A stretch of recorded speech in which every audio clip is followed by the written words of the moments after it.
Hi friends, ఎలా ఉన్నారు? బాగున్నారా? వెల్కమ్ బ్యాక్ టు మా channel middle class kitchen. Friends, ఈరోజు మీకోసం మంచి బ్రేక్ఫాస్ట్ రెసిపీని తీసుకొచ్చాం. ఈ రెసిపీని మీరు ట్రై చేసి టేస్ట్ చేసి కామెంట్ పెట్టండి. ఫ్రెండ్స్, మీరు గనక మా ఛానల్ని సబ్స్క్రైబ్ చేయకపోతే సబ్స్క్రైబ్ చేసి లైక్ కొట్టి మంచి కామెంట్ పెట్టండి. మీ ఫ్యామిలీ ఫ్రెండ్స్తో షేర్ చేయడం అస్సలు మర్చిపోవద్దు. ఇక ఆలస్యం చేయకుండా మన రెసిపీ మసాలా దోశ ఎలా తయారు చేయాలో చూసేద్దామా? ఈ మసాలా దోశని పిల్లలు చాలా ఇష్టంగా తింటారు, కానీ బయట హోటల్ నుంచి తెచ్చుకుంటారు. ఇలా బయట నుంచి తెచ్చుకొని తినడం పిల్లల హెల్త్కి అంత మంచిది కాదు కదండి. అందుకే మనం ఇంట్లోనే తయారు చేసి పెడితే పిల్లలు ఇష్టంగా తింటారు, ప్లస్ హెల్తీగా ఉంటారు. ఈ మసాలా దోశకి కావలసిన పదార్థాలు: దోశ పిండి, బంగాళదుంపలు, ఉల్లిపాయలు, పచ్చిమిర్చి, కరివేపాకు, కారం, ఉప్పు, పసుపు, ధనియాల పౌడర్, గరం మసాలా, అల్లం వెల్లుల్లి పేస్ట్, కొత్తిమీర, ఒక చిన్న కప్పు నూనె.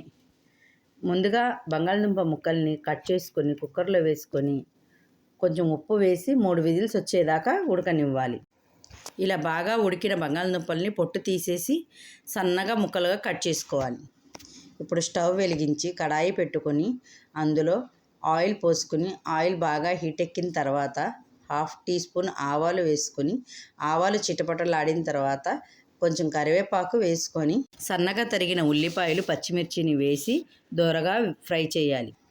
ఉల్లిపాయలు బాగా ఫ్రై అయిన తర్వాత ఇందులో 1/2 టేబుల్ స్పూన్ అల్లం వెల్లుల్లి పేస్ట్, కొంచెం పసుపు, 1/2 టేబుల్ స్పూన్ ధనియాల powder, 1/2 table spoon garam masala, 1 table spoon కారం వేసుకుని బాగా కలుపుకోవాలి. ఈ మసాలాలన్నీ బాగా కలిసిపోయిన తర్వాత ముందుగా ఉడికించి పెట్టుకున్న బంగాళదుంప ముక్కల్ని ఇందులో వేసి బాగా కలుపుకోవాలి. ముందుగా మనం బంగాళదుంపలు ఉడికించేటప్పుడే ఉప్పు వేసి ఉడికించుకున్నాం కాబట్టి కర్రీలోకి కొంచెమే సాల్ట్ వేసుకోవాలి. ఇలా సాల్ట్ వేసుకున్న తర్వాత కర్రీని బాగా కలుపుకొని ఒక 1/2 గ్లాస్ వాటర్ వేసుకోవాలి. ఇలా వాటర్ వేయడం వల్ల మనకు కర్రీ చాలా మెత్తగా ముద్దగా వస్తుంది. ఇలా ఆలూ కర్రీని మెత్తగా తయారు చేసుకుంటే దోశపై ఈజీగా స్ప్రెడ్ అవుతుంది. ఇప్పుడు ఇందులో కొంచెం కొత్తిమీర జల్లుకుంటే కర్రీ రెడీ. ఇప్పుడు స్టవ్ వెలిగించి పెనం పెట్టుకొని పెనం బాగా వేడెక్కిన తర్వాత పల్చగా దోశ వేసుకోవాలి. దోశ ఎర్రగా వేగిన తర్వాత ఆలూ కర్రీని వేసి బాగా స్ప్రెడ్ చేసుకోవాలి. కొంచెం ఆయిల్ వేసి ఎర్రగా కాలనివ్వాలి. ఇప్పుడు దోశని సగానికి ఫోల్డ్ చేసి అటు ఇటు తిప్పుకుంటే మసాలా దోశ రెడీ. ఈ మసాలా దోశ పల్లి చట్నీతో కానీ టమాటా చట్నీతో కానీ తింటే ఎంతో టేస్టీగా ఉంటుంది.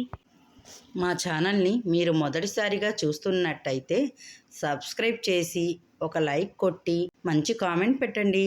మీ ఫ్యామిలీతో ఫ్రెండ్స్తో షేర్ చేయడం అస్సలు మర్చిపోవద్దు. Thanks for watching.